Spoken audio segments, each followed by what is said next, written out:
Bienvenue sur la TFM et bienvenue à Question Directe qui reçoit aujourd'hui le docteur Pascal Oudiane. Pascal Oudiane est docteur en sociologie économique, il est enseignant-chercheur, il est diplômé de l'université Gaston Berger de Saint-Louis. Docteur Pascal Oudiane, vous avez sorti un livre qui s'appelle « Comprendre les investissements au Sénégal entre subsistance, profit, paraître et consentement social ». Le Sénégal a connu beaucoup de plans de développement économique jusqu'au plan d'ajustement structurel. Aujourd'hui, on parle du plan Sénégal émergent. Pourquoi, depuis lors, ça ne marche pas? Voilà. Alassane, en fait, je vous remercie pour l'invitation et j'en profite aussi pour saluer vos téléspectateurs. Et voilà, donc peut-être une petite précision.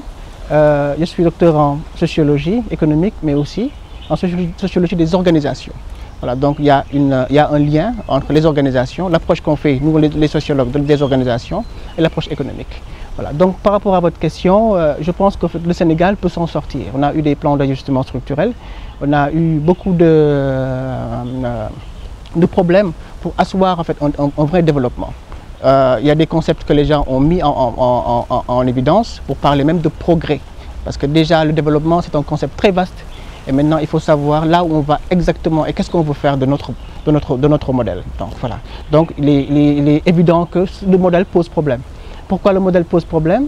Parce qu'en fait, il n'y a pas l'aspect culturel qui a été intégré dans la conception de ce modèle-là.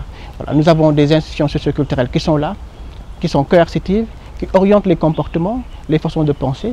Et pourquoi on ne les prend pas à compte et qu'on ne les intègre pas dans notre façon de créer de la richesse? Aujourd'hui, depuis les années 60, nous avions eu énormément d'entreprises et ces entreprises-là ont périclité. Beaucoup d'entreprises ont disparu. Pourquoi? Quel est le sens même que les Sénégalais donnent à l'investissement? Dès lors que justement, c'est un phénomène qui m'intéresse beaucoup. Et là, je me suis interrogé au départ en me demandant, est-ce que les Sénégalais investissent? Mais après, je me suis dit, en fait, poser cette question-là de cette manière-là peut prêter à équivoque parce qu'il y a des gens qui investissent effectivement. Maintenant, il faut changer la reformulation et dire quel est le sens que les gens donnent à l'investissement. Donc, il y a cet aspect cognitif qui est derrière. Voilà. Et je pense que dans la conception de l'économie comme science, comme système, l'investissement est au cœur de tout. Donc, sans investissement, sans action, on ne peut pas aller de l'avant. Mais aujourd'hui, il faut savoir que l'investissement, ça se construit. Ce n'est pas quelque chose que l'on met comme ça. Et ce qui fait que la sociologie s'intéresse à l'économie, c'est par rapport justement aux moyens, à la boîte à outils que les économistes mobilisent. L'économiste, en fait, il va intégrer les valeurs comme données. Mais chez nous, en sociologie, on explique la valeur d'abord. Donc, dès lors qu'on arrive à expliquer la valeur, savoir ce qui est derrière, on peut mieux comprendre les phénomènes et mieux les exploiter. C'est surtout ça. C'est que dans notre pays, on n'intègre pas le fait social dans l'analyse économique. Pourquoi? C'est ça.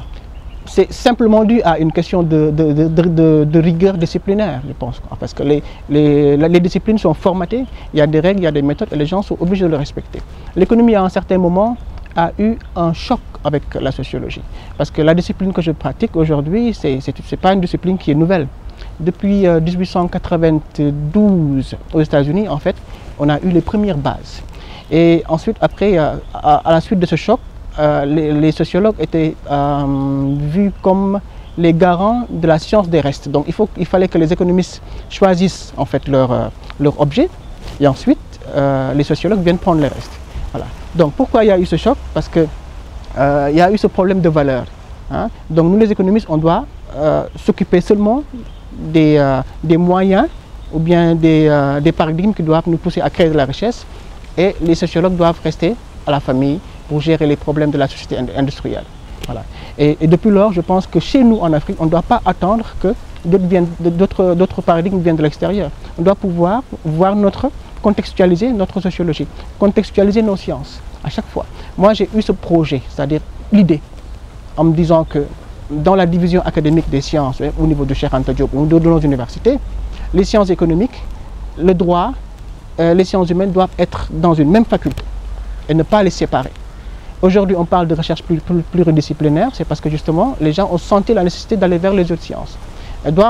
Qu'on doit mettre dans le même moule toutes les sciences sociales, toutes les sciences humaines, et ensuite on pourra au moins mieux comprendre nos phénomènes et mieux proposer des plans de développement économique.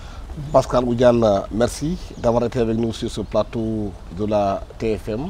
Je rappelle que vous êtes docteur en sociologie économique et que vous avez sorti un livre qui s'appelle « Comprendre les investissements au Sénégal entre subsistance, profit, paraître et consentement social. Merci à toute l'équipe technique qui m'a accompagné pour la réalisation de cette émission. Merci. Au revoir. Merci. Merci.